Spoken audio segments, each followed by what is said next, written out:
All right, good morning, everybody. I'm going to open up this formal session of the Board of Commissioners on February 26th at 10 a.m.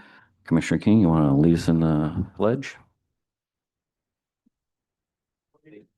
Flag, United States of America, and to the republic for which it stands, one nation, under God, indivisible, with liberty and justice for all. Appreciate that. Thank you.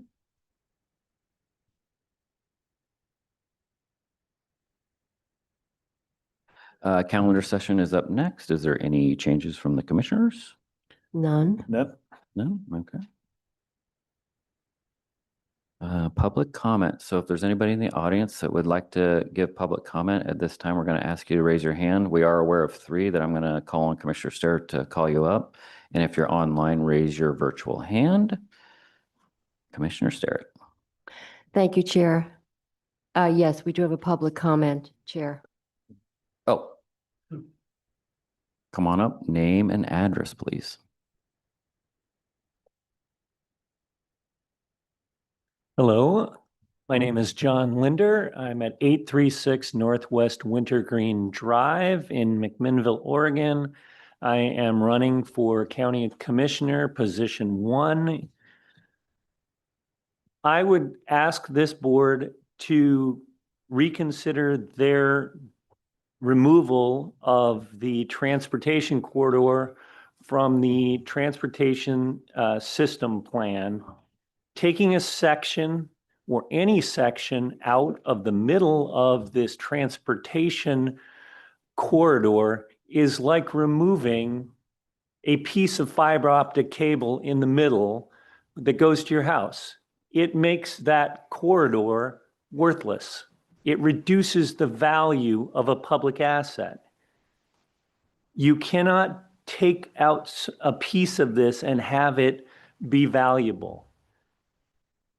This removes the option for future generations to use this asset for the benefit of the county. It puts the new owner in an extortive position to basically extort the county for their own use. Selling this is a breach of fiduciary duty, which you as a board have a duty to consider. It is not in the interest of the constituents of your county. This is a public resource. The Newburgh-Dundee bypass right-of-way acquisition cost $75 million to acquire. Are we going to give away the right-of-way, which we own, which we bought, for what? So that some private party is able to have something they don't own? Are you going to sell it at a bargain price? What is the role that you're planning to do here? This is mismanagement of financial assets.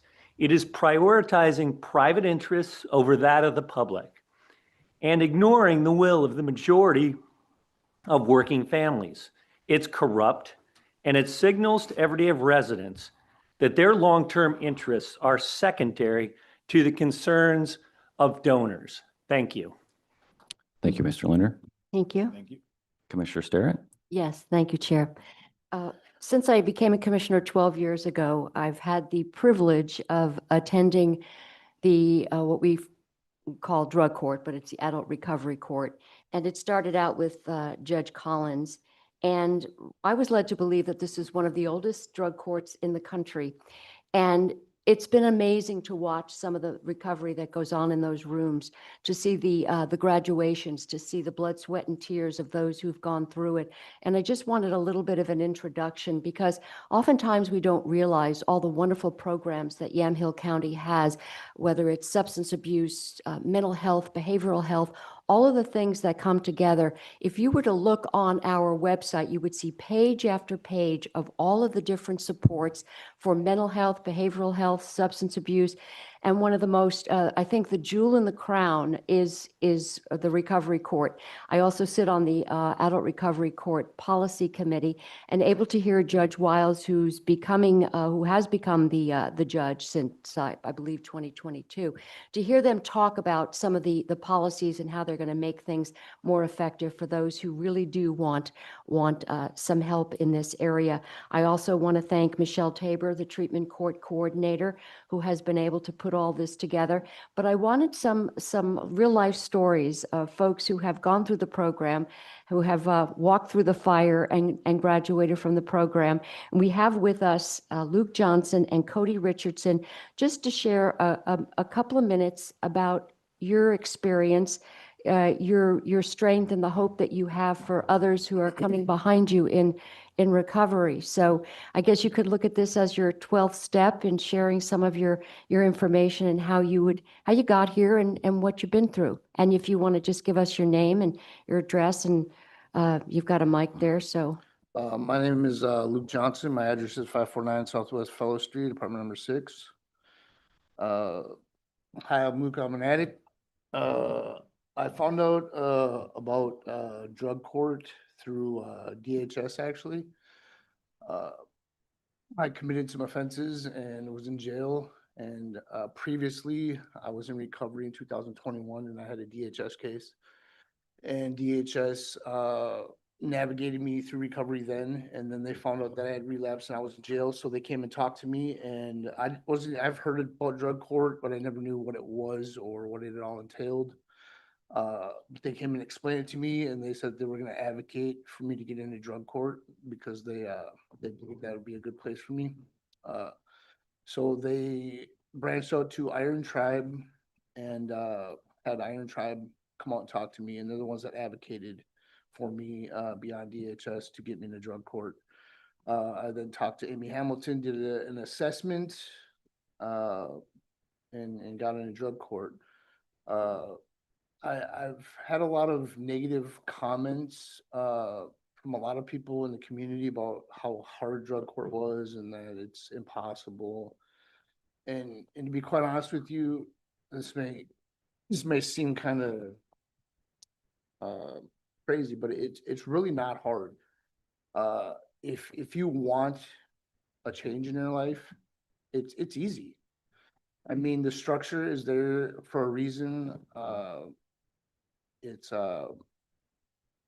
very rigorous, but that's because we couldn't do that in active addiction. You know, we couldn't have a schedule, and so they're teaching us how to live good lives.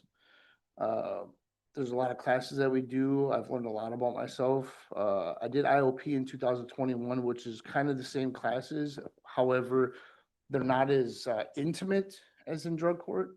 Drug court is very intimate. They really get down. They call your bluffs. They want you to dig deeper.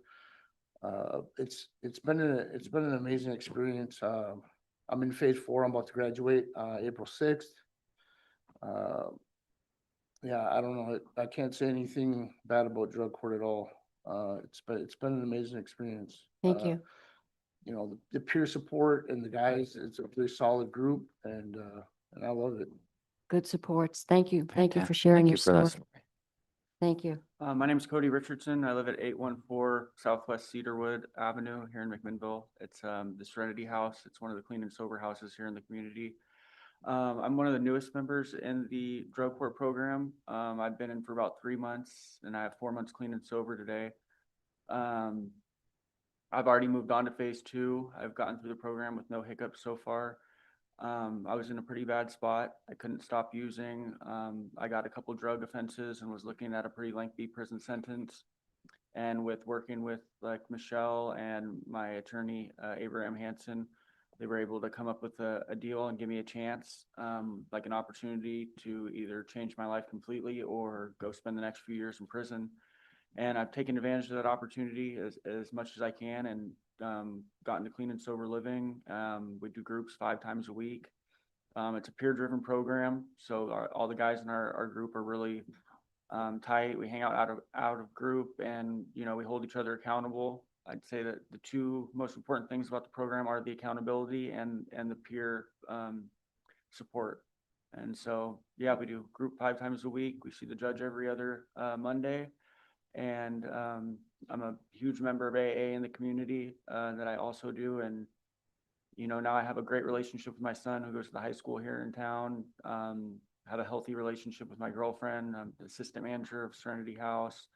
And I just recently got a job at McMinimums here in McMinnville. So Nice. life is good. All right. Wonderful. Fantastic. We really do appreciate you guys coming down and sharing your stories with us. Yeah, very helpful. Is it- So, Is it fair to say you guys would be in prison or in jail without recovery? Court? Yeah, I have a 55-month Drug- suspended sentence right now. Yeah. So I had 46 or something. 46 months. How much was yours? 55. 55. Yeah. And yeah, and you guys got jobs and you're working and Mhm. able to see your kids, and that's Yeah. amazing. Good work, guys, and keep you. up the day by day. I know it's hard. Yeah. It's, but I commend you. The hard work is worth it. thank you. Appreciate it. Thanks for coming down this morning. And Michelle, thank you. Michelle's like she's kind of the mother hen. She kind of keeps everybody on the straight and narrow, but I know Judge Wiles, he's not afraid to say, hey, listen, when somebody messes up, to sanction them. Yeah, it's all about honesty. If you're honest, you'll get a lot more grace. If you aren't honest, then they, you know, don't think you're taking the program seriously and you'll get in a lot more trouble. But so far, neither of us have had to worry about any sanctions, so plan on keeping it that way. All right, well, thank you. Thank you, Thank you guys. so much. We'll take care. Thank you. Thanks, Michelle. Thank Thanks, you for Michelle. coming. I Comment. think there's one. Thank you. We have one more public comment, and Thank again, you. a reminder that anybody online, raise your virtual hand. Good morning and welcome. Name and address, please. Jack Vining, 14825 Southwest Hidden Hills Road in McMinnville. Just a comment, I'm a retired physician, ER physician, and I can tell you that addicts either end up dead or they finally get their act together, or they end up in prison. So that program, I think, would be something to really give a shout out to. So Mhm. very good. I just wanted to stop off to kind of give you guys an update on where we're at with our road and bridge. I sent you guys an email, and I know Mark Lago is kind of looking into it, and I don't expect any decisions or anything from you guys until you get all the information in. And I assume that this is the appropriate time to speak to you about this. But as I implied, our bridge is access to our subdivision with about 45 property owners. So it's a fairly significant, critical access to our development. The bridge started having concerns about a year ago in that it crosses Baker Creek, runs north and south, and Baker Creek goes east and west underneath it. And on the west side is where the upstream comes through, and it started having some erosion into the upstream bank a little over a year ago. And we tried to address that, and we worked with the Department of Forestry and Fish and Wildlife, and we had a sort of a plan to address this, which was a fairly nominal expense at the time. And then at that point, it was decided to get other agencies involved, and we got the Army Corps of Engineers, the Oregon Department of State Lands, Fish and Wildlife, as well as DEQ all on board, and recently had a engineering consultant come out. And it looks like to me this is going to really balloon into quite an expensive fix. The erosion is starting to punch bowl a little bit just upstream from the bridge. And there's the only thing that's kind of protecting the integrity of the road butts up to the bridge is this little island of trees and soil. And it isn't going to take another atmospheric river before it starts to intrude on that. And so I do know that, and I think you have the copy of the memo that was generated back in 2006 from the Yandell Council at that time, John Gray, that addressed our road and is designated as a local access road, which means the property owners are responsible for any repairs or maintenance. And I don't think anybody's going to expect the county to take this road over. It's not up to county standards. We acknowledge that. But it'd be nice and helpful if the county could somehow come up with some financial assistance or even help in the repairs or stabilization of this part of the waterway. The consultant we had out said that the permitting process could run anywhere from $20,000 to $30,000 just for the permitting process of getting approval and then the repair on top of that. So this could easily run into the, the 6-digit figures for repair, which is well beyond the financial capability of our neighborhood. So if at all possible, we would certainly like to have some help from the county to help stabilize our bridge so that we're not cut off from all the services that the bridge and road supply.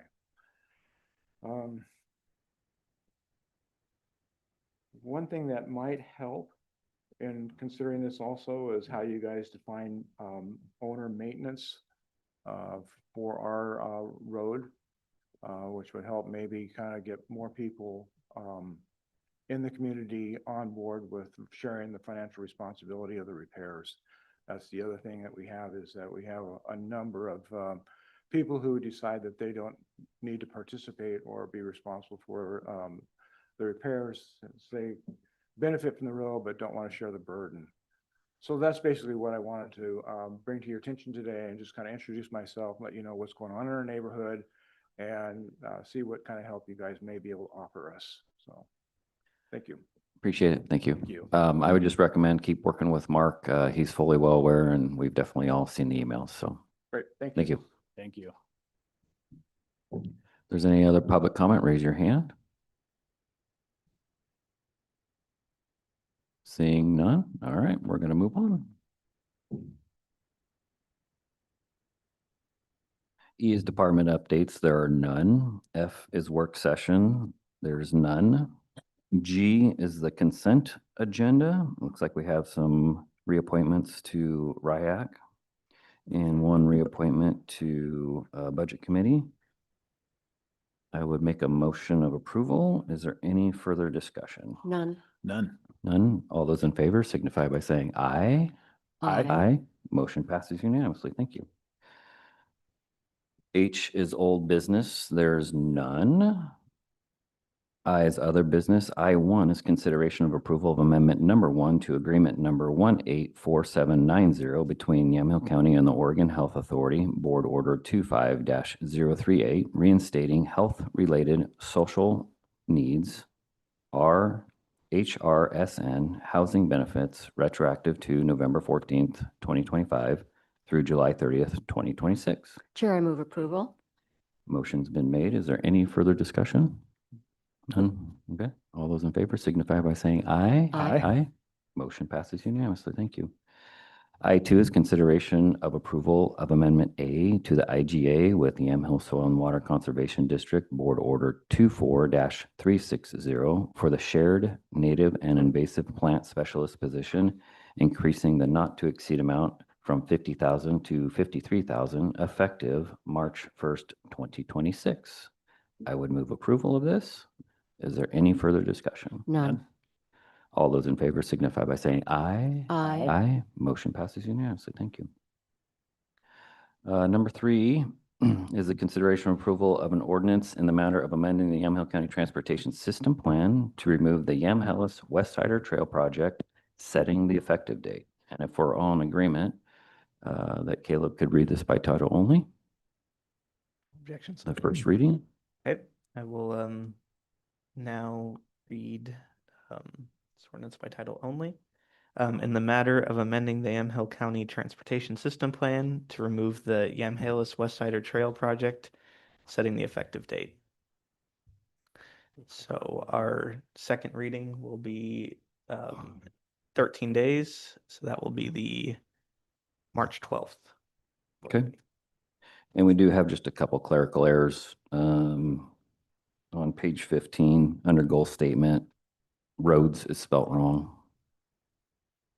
And then on page 39, under paragraph 3, third word should be the. we can get that And with fixed. that, I'd like to add on to this a little bit and just read the first page of this so everybody's clear and we have full transparency on what we're doing here. The Board of Commissioners of Yamhill County sat for the transaction of business on the day that the findings are done. The board adopts the following findings, whereas the county originally adopted its Transportation System Plan, TSP, in 1996 via ordinance number 605 to satisfy the mandate under Oregon statewide planning goal 12 that all counties adopt a TSP as part of their comprehensive plan. And whereas, as required under OAR 660-12-0150, ordinance number 605, contained a list of transportation projects that the county expected to bring to fruition within 20 years. And whereas in 2012, the board adopted ordinance number 880, amending the county's TSP to state county support for a rail with trail, informally called the Yamhillis Western Trail Project, the Trail.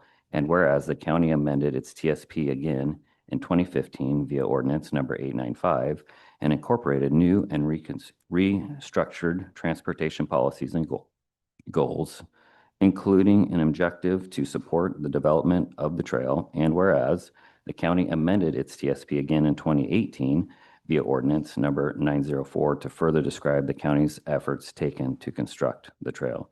Whereas ordinance number 904 was appealed to LUBA and remanded under LUBA number 2018-061, and whereas in response to LUBA's remand, the county repealed ordinance number 904 and attempted to approve the trail on remand under board order number 19-94, but LUBA again remanded the county's decision under LUBA number 2019-047. And whereas the county made further attempts to approve and develop the trail under board order 20-25, which was also remanded under LUBA number 2020-032/033, with LUBA ultimately finding the county's conduct in pursuing development of the trail was so egregious that LUBA awarded the petitioners $47,533.43 in attorney's fees and expenses. And whereas the county tried to reapprove a conditional use permit for the trail under board order 20-164 and reauthorize a trail bridge development contract under the board order 20-178, but both decisions were again remanded under LUBA number 2020-066/67. And whereas the common theme in each of the failed LUBA appeals was that the trail did not demonstrate that it met the farm impacts test under ORS 215-296. And whereas on October 2nd, 2025, the board adopted board order 25-325, directing the planning director to initiate a legislative amendment to the transportation system plan to remove all support for the trail and listing the trail as a future transportation improvement. And whereas on December 4th, 2025, the Planning Commission conducted a public hearing on the proposed legislative amendment under docket number G01-25, and the Planning Commission unanimously recommended that the trail be removed from the county's transportation system plan. And whereas on January 22nd, 2026, the board conducted a public hearing on the proposed legislative amendment under docket number G01-25, which was continued until January 29, 2026, at which time the board voted 2-1 to remove the trail from the county's transportation system plan. And whereas the board finds that it no longer wishes to pursue the trail because it does not believe that the trail can successfully pass the farm impacts test in ORS 215-296, among other legal defects, and the effort to attempt to do so has been both expensive for the county and divisive in the community.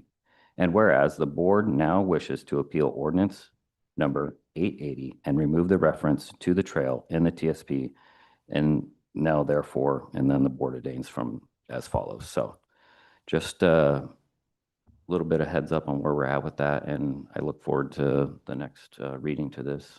So thank you very much for that, Caleb. Thank you. Chair, just a quick on page 2, there is another typo. The word trail is spelled trial. That's 1, 2, 3, 4, 5, 6 paragraph down. So we'll go ahead and make a note of that. Yep.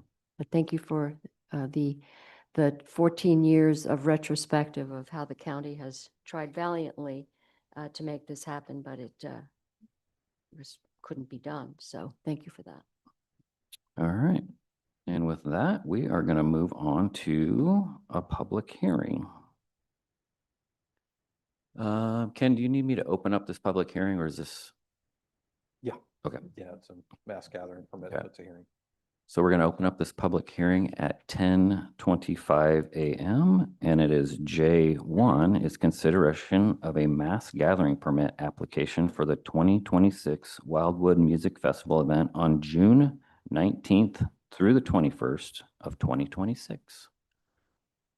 We'll just see if there's any comments. Is there any comments for is the applicant here?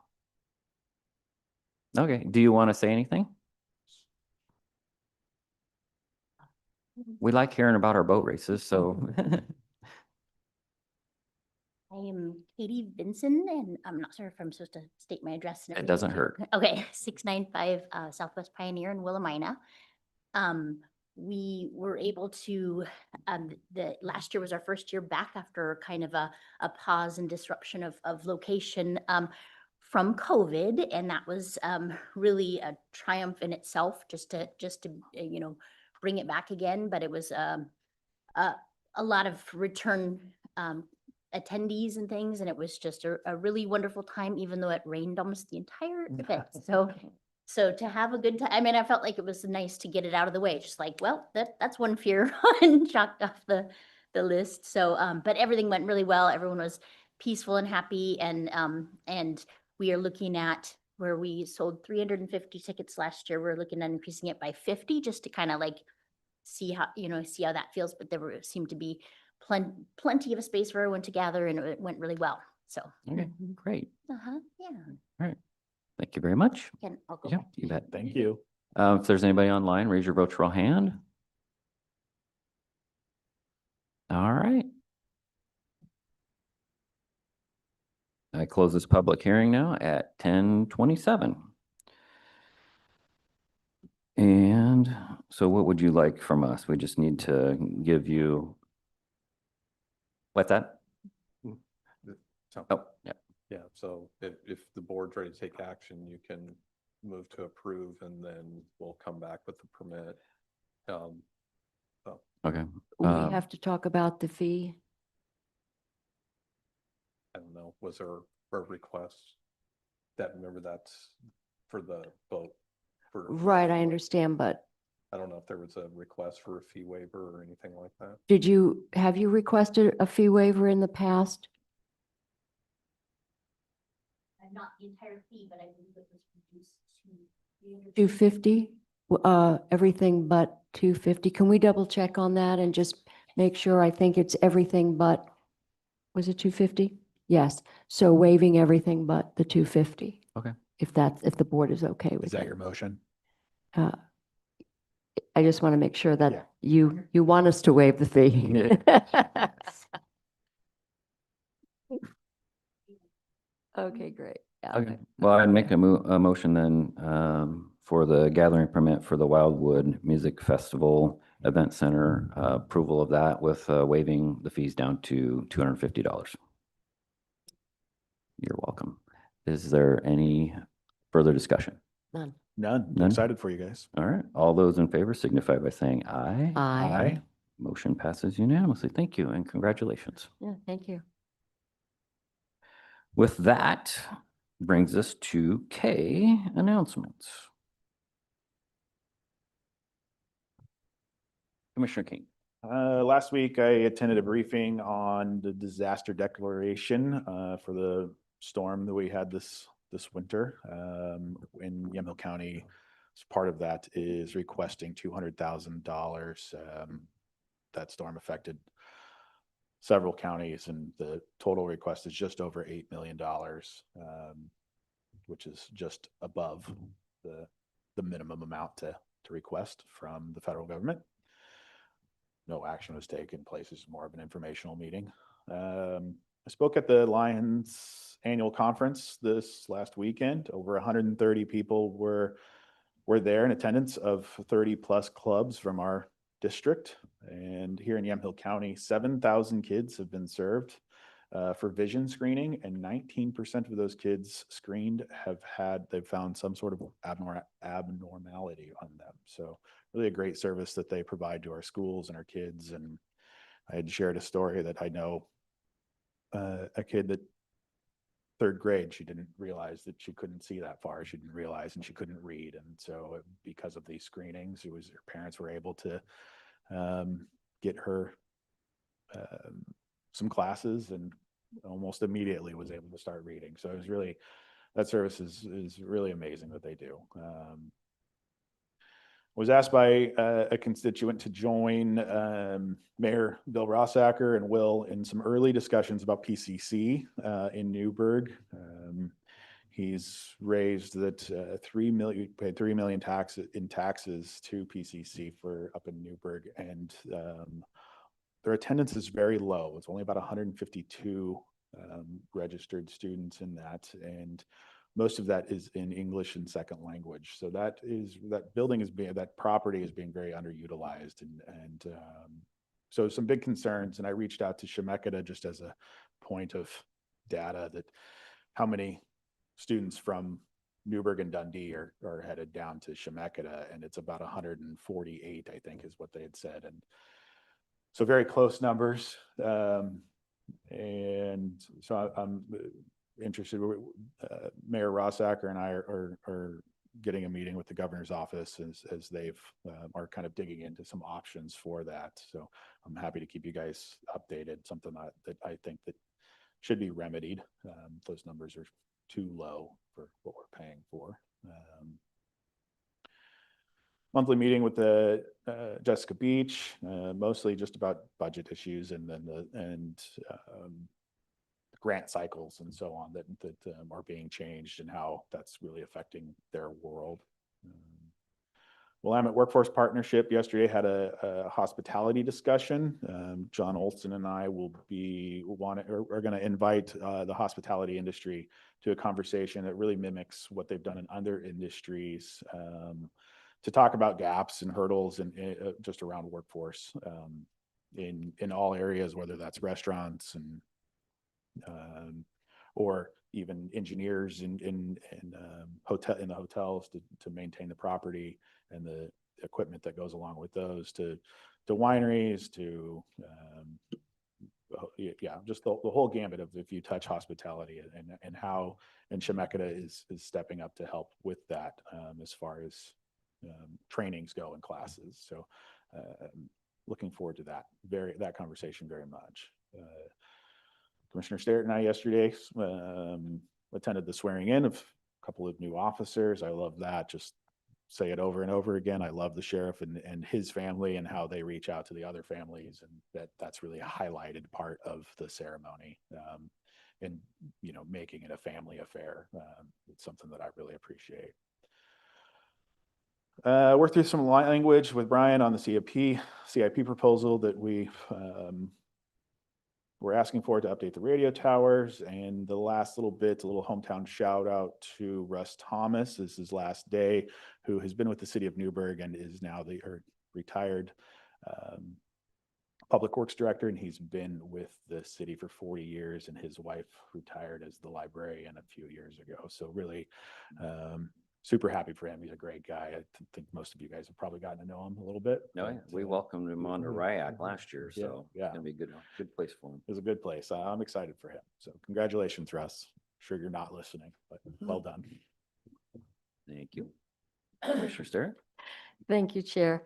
We just found out the Housing Authority's Affordable Housing Corporation had a board meeting this week, and we just found out that the corporation has been awarded $1 million through the community-initiated projects. We're all watching whether our particular projects are going to be approved. The deadline for that is March 6th, but there has been a $1 million award made, I believe, a couple of weeks ago, and that's going to support the housing rehab program that Affordable Housing Corporation does. If folks have health and safety concerns about their homes and their low income, they are able to apply for this program. So there's $1 million to support the program. Currently, there are 289 families on the waiting list. The money that's been supporting this has been McMinnville Community Development Block Grants, the Oregon Healthy Homes Grants, and the Veterans Housing Grant for the military families. There's a 35 family wait list for those who are potentially eligible. Housing Rehab Home Ownership Program, there are 2 county foreclosed properties we've been watching over the years. The Church Street property is rehabbed, is going to be put on the market. The Ford Street property is going to be leased. The update on Stratus Village from the Housing Authority is that 63% of the units of the 44 units have been occupied. The wait list is 871 folks who are waiting on that. Other thing I wanted to point out was we have a very active suicide prevention coalition in the county, which brings together all the different disciplines and folks and nonprofits in the community to work on this particular issue. A shout out to our Public Works Department. They're very receptive. Received some concerns from a constituent about the CUNY road accidents, which are getting more and more dangerous.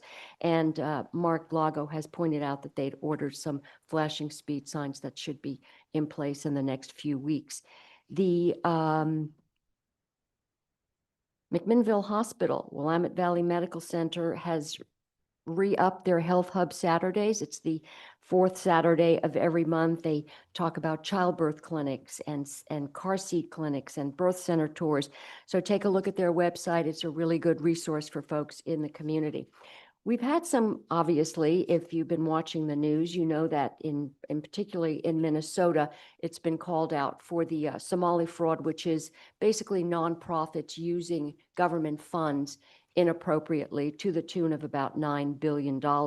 So understandably, folks are asking, what are our fail-safes? What are our what's the transparency? How are we making sure that the nonprofits we have contracts with are actually having fidelity to the work that they're supposed to do because they're receiving government funds? So in a discussion with our Health and Human Services Director, I wanted to focus in, for instance, on our contracts on the nonprofits, which is where a lot of this money could be used inappropriately.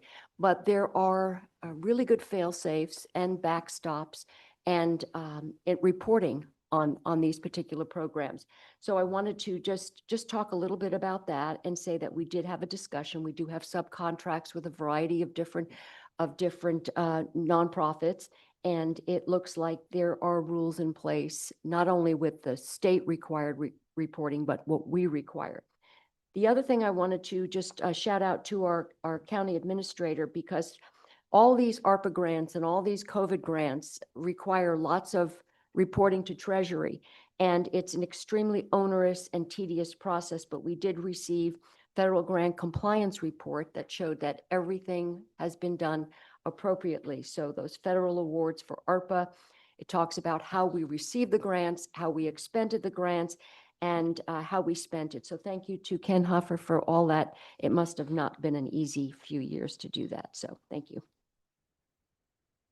All right, thank you. Met with the Yamhill Waters Access Group in conjunction with Dayton Landing. They missed the last meeting, so we had one specific meeting for them. Discussion came up again about transfer of ownership of Dayton Landing from the county to them. So I reached out to Jeremy Cottle, and we're going to, and I'll keep you guys posted, but we'll try to arrange a joint work session so we can finally hammer out the details on this and see where everybody's at on either wanting or not wanting, and move forward. McMinnville City Council was short, and there was nothing to report from that one. In fact, it might have been the shortest one I've ever been to. I wrote a letter of support for ODOT funding. I didn't intentionally not tell you guys. It just is one of those things where, even like with your letter, it came down really quick. So I got my personal letter out. It was the same exact one, other than I updated the accidents that were happening at McDougal Interchange. And technically, it's supposed to focus on McDougal Interchange funding through, it's a $5 million ask through ODOT to Senators Merkley and Wyden. We're supposed to focus on McDougal, but I throw in Lafayette and 18 just because they're so close, and it's a very, even bypass related, those two intersections are going to be affected when we actually finally get some funding to get the completion done. So Pass one without going to the other. that's right. So I have that letter going out. I will talk to you guys next week. I'll put one on the agenda for the full board to sign and get your guys' approval if that's the direction that we want to go. National FFA Week this week. Today of the National FFA Week is Give Back Day. So if you have a local FFA in your area, make sure you pick up the phone and ask them what you can do for them. I know I went to my local FFA Saturday morning for a pancake breakfast, and it's always really nice to connect with those guys and watch those FFA kids just watch that work ethic. It's just fantastic to see and what those programs do for us and the kids. VFW Post 4015 has a dinner in Newburgh coming up March 3rd at 6 p.m. You can go on their Facebook page, get the address, but I think it's 200 North College or South College Street at the VFW there. But just go on their Facebook page. It's VFW Post 4015. Yamhill County Fair Ambassadors. Applications are being received and the deadline is next Friday. So make sure you get your applications in. Last time I checked, there wasn't a whole lot of applications. So if that's something that you're interested in and you're a junior or a senior in Yamhill County, make sure you apply. Just reach out to the fair office and ask them for the details. A couple of reminders, Chat with the Chair is going to be next Thursday at 6 p.m. at the Government Services Building in the Mount Hood Room. And there is no Planning Commission meeting because there is nothing for the docket. And with that, Ken, do you have anything to add? We do, so once a week, I'm part of the construction meetings. Just to give a little update on that, we are moving right along. I'm very, very pleased with the progress there. And we actually have HHS that moved in partially last week, some Oasis team, and then now we have pretty much the rest of them are going to be hitting it this week. So it's very exciting. Next week. Next week, the HHS admin and then DD, the remaining and veterans is all going to relocate to the second floor. Nice. Yeah. So the second floor of the building will be fully occupied. Yep. So that's a really huge step. That's almost 55 or 60 employees, I think, in total that are going to move. And kudos to Haworth for really hammering that section out, knowing that we need to vacate Kirby and all these different timelines that we're trying to keep track of. So thanks to them for that. The clerk's office is coming along well. And then the third floor construction in the BOC area is coming along well. So I'm very pleased. And with that, that's all I got. I'm going to close it out at 10:42. Thank you, everybody, for coming.